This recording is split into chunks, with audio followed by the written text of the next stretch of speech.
નમસ્કાર મિત્રો, હું રાજેશ ત્રિવેદી, અમદાવાદ શહેર. આજે સોશિયલ મીડિયામાંથી એટલા માટે આવવું પડ્યું તમારી સામે કે છેલ્લા કેટલા દિવસોથી ગુજરાતની અંદર, અમદાવાદ શહેરની અંદર ચૂંટણી આવી રહી હતી. ચૂંટણીની અંદર રોજ તમે સોશિયલ મીડિયાના માધ્યમથી તમે સમાચાર સાંભળ્યો કે આને ફોર્મ ભર્યું, આ પાર્ટીએ ભર્યું, પેલી પાર્ટીએ ભર્યું. છેલ્લે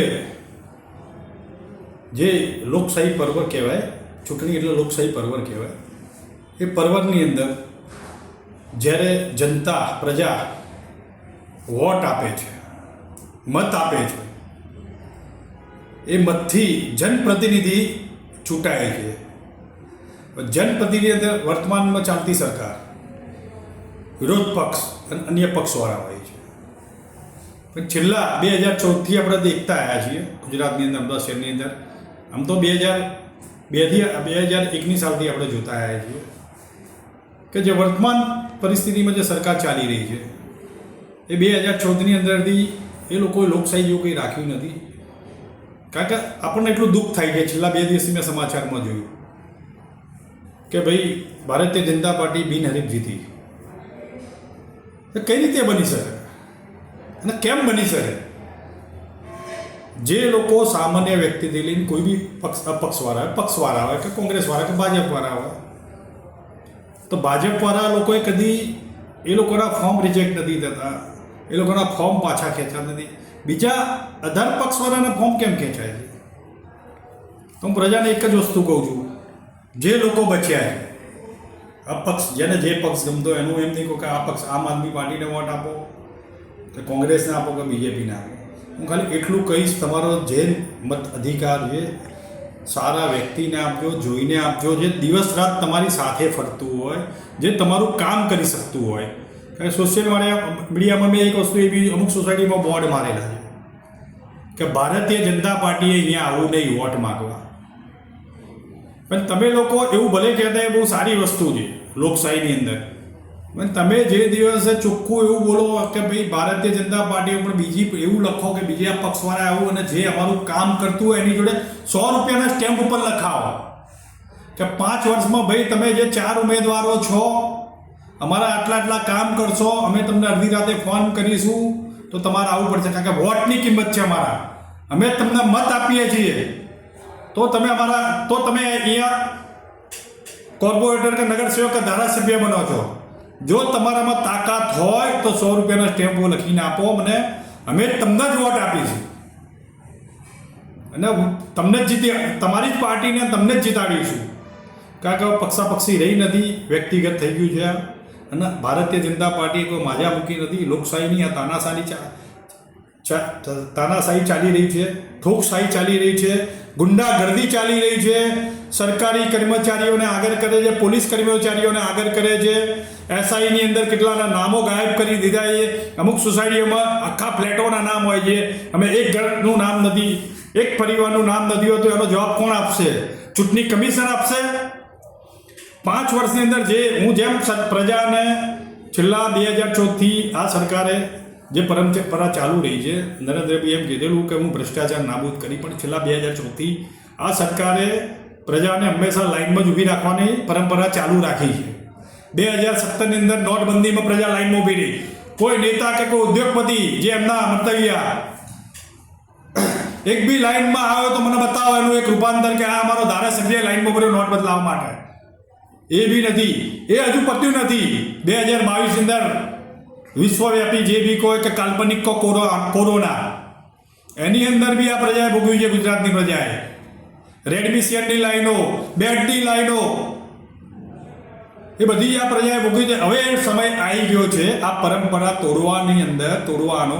અને છેલ્લે હમણાં મહિના પહેલા પેટ્રોલ પંપની લાઈનો, રેશનિંગ કાર્ડની લાઈનો તો આપણે જોતા હતા, પણ આ નવું ઊભું થયું છે પેટ્રોલ પંપની લાઈનો. એ તો જવા દો, અપક્ષમાં ભરવાનું, જિલ્લા પંચાયતે ગયેલો અપક્ષમાં ઉમેદવારી ભરવાની લાઈનો. એટલે હું કહું છું, જે બી તમારા પ્રતિનિધિ, જે બી તમારા સંપર્કની અંદર જે સામાન્ય વ્યક્તિ હોય, સામાન્ય વ્યક્તિ તમે લોકો એવું નક્કી કરો, ચૂંટણી કમિશનને કાગળ લખો. જે લોકો એમ કહે છે કે અમારે મત આપવો નથી, પણ એ લોકશાહી ના કહેવાય. તમારા એક ના કહેવા, તમે લોકો એવું લખીને આપો ચૂંટણી કમિશનને કે ભાઈ અમે કહીએ એને ટિકિટ આપો, ભલે અપક્ષ હોય કે કોઈ બી પોલિટિકલ પાર્ટી હોય, અમારા જે કામ કરતા હશે એને જ અમે વોટ આપીશું. કારણ કે અમે અમારા થકી છે પીએમ હોય, સીએમ હોય, ધારાસભ્ય હોય કે કોર્પોરેટર હોય કે પોલીસ અધિકારી હોય, અમે જે ટેક્સ ભરીએ છીએ, અમે જે મત આપીએ છીએ એના હિસાબે જ આ લોકો ચાલી રહ્યા છે. નગરસેવક કોણે કહેવાય, ધારાસભ્ય કોણે કહેવાય?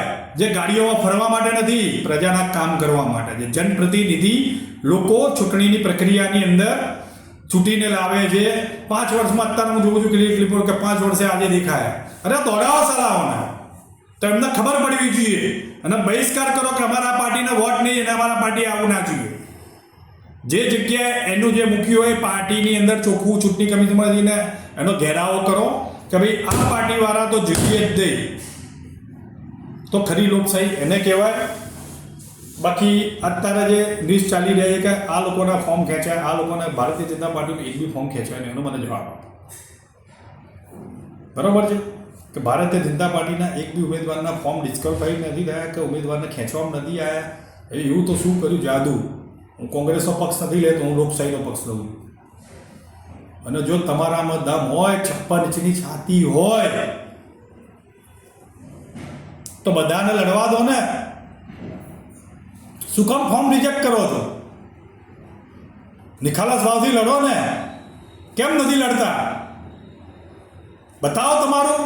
તમે વિકાસ કર્યો છે ચોમાસાની અંદર, ગઈ સાલ ચોમાસાની અંદર, આ ચોમાસામાં દેખાય છે. હાઈકોર્ટે 4 વર્ષ પહેલા મેં ન્યૂઝમાં વાંચેલું છે, સૌથી મોટો ખતબત્તો ભ્રષ્ટાચાર અમદાવાદ કોર્પોરેશન કરી રહી છે, એને નોટિસ આપેલી છે. એ તો ગાયબ થઈ ગઈ. મીડિયાવાળાને તો ટાઈમ જ નથી આ બધી વસ્તુ બતાવવાનો. તો હું પ્રજાને એક જ વસ્તુ કહું છું, જે બી મારા મિત્રો મને જોઈ રહ્યા છે, જે ભાઈઓ અને બહેનો જે વોટ આપી રહ્યા છે, એવા કોઈ વ્યક્તિને આપજો જે એની જોડે 100 રૂપિયાના સ્ટેમ્પો લખાવજો, ભાઈ અમે તને વોટ આપીએ છીએ, તું અમારા કામો કરીશ, અમારા થકી છે તું, અમે તારા થકી નથી.